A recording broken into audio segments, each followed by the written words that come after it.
Hey there, it's Jane. I'm a watercolor artist, and in this episode I will show you advanced watercolor techniques. If you missed previous 2 episodes about watercolor painting, you will find them linked in the description, and I recommend you to check them out. They contain a few tips on watercolor art supplies, and the last week's episode was about basic watercolor techniques. So let's get into today's topic.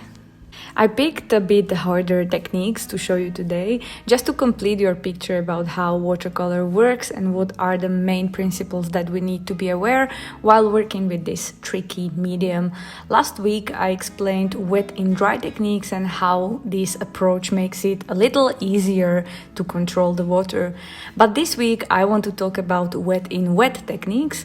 They are a bit harder to get used to, mainly because using this approach allows the water to run more or less freely, and it is impossible to get 100% consistent results. But you will see that these techniques are more fun and entertaining than scary if you allow yourself a few hours of practice and run some tests, which is what we will do in this episode. In the end, I want to state that there is one big reason to choose watercolor over any other medium, and the paint control is not it. Rather, it is gorgeous abstractions and textures that water creates on its own when we let it, that have the potential to mesmerize and emotionally fulfill your audience. It can be a beautiful way to express yourself through setting part of your artwork free. This element makes every painting unique, and even though can cause you some trouble at the start, I will try to convince you that it is worth the effort. Let's start with some experiments. Wet in wet essentially means placing wet paint into the previously wet surface. Paint will start running and creates a blurred shape rather than a sharply defined shape. We can say that the shape has soft edges. You can clearly see that this approach won't be suitable to create details, but we can still utilize it in a painting in many ways. But first, let's take a look at how the paint reacts under different circumstances, and maybe we will learn something valuable before attempting a painting. So grab your most commonly used watercolor paper and wet the surface with the largest brush. Make sure to do more than one stroke. Paper needs to soak with water a bit. I used student-grade Canson paper and kept a watch nearby. First stroke of paint needs to be painted right away. Then keep on painting more strokes, but each stroke should be 1 minute apart from the previous one.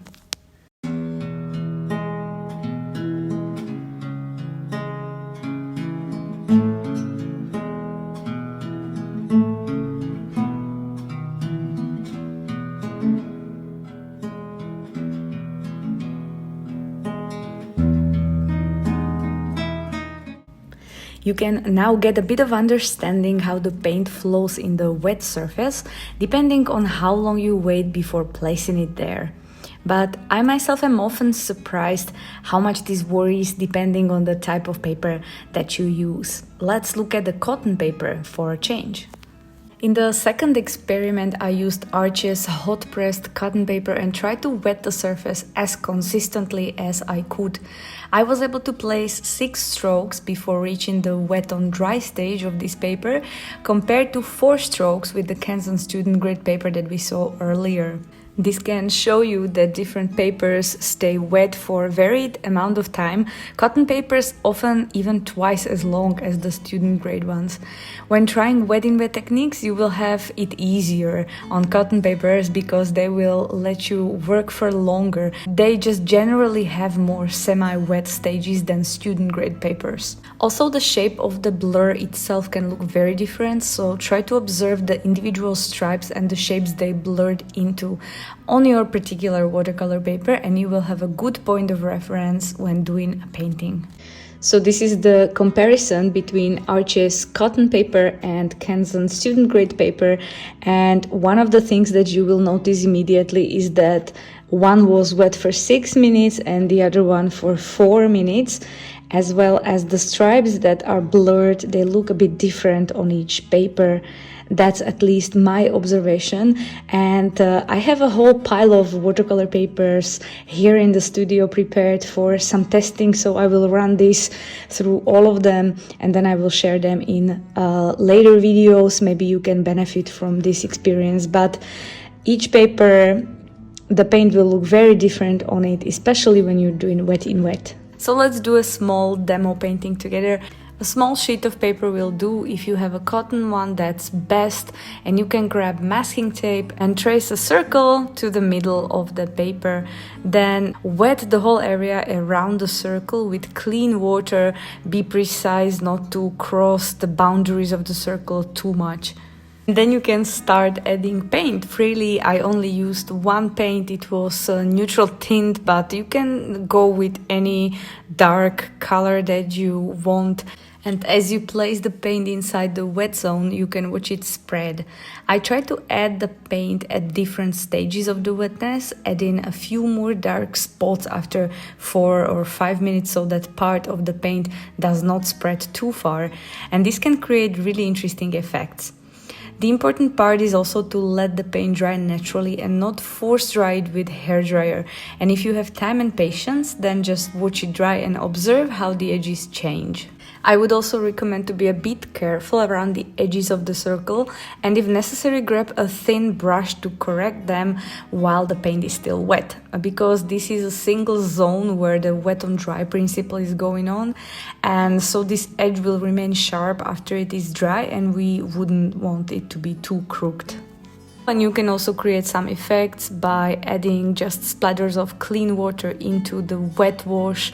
And I talked more about the effects in the other video that I will link down below, but I will mention them again to more extent in my next episode.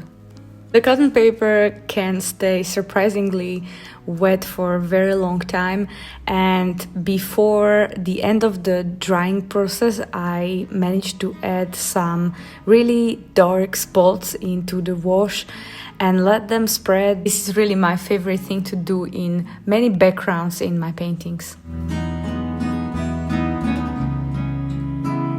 After the background is thoroughly dried, we can wet the inside the circle and continue using wet in wet technique inside the planet that we are about to paint. At first I only added rather transparent paint, but then I started to go a bit further and increase the intensity of the paint that I was adding into the wet surface. But it was very random, so you don't really need a reference for it or anything, just improvise and have fun.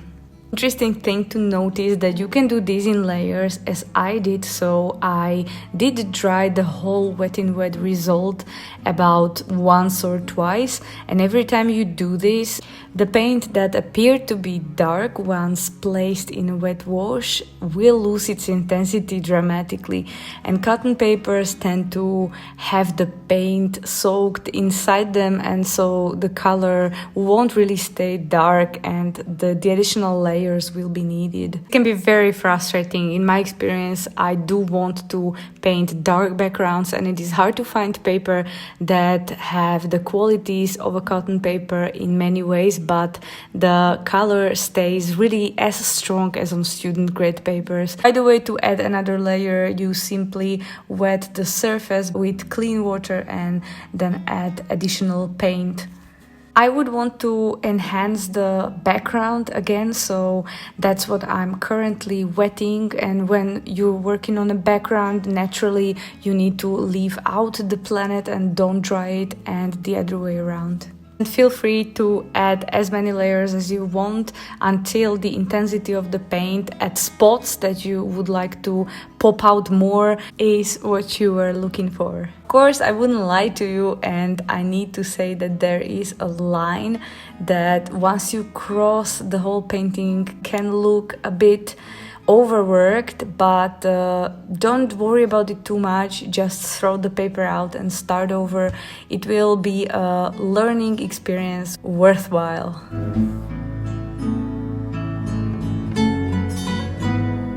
And this is what it looks like when it's dry. I did decide to use some white gouache to add some details and constellations. So after it's all dried, you can just go crazy and do whatever you feel you need to do to complete the painting.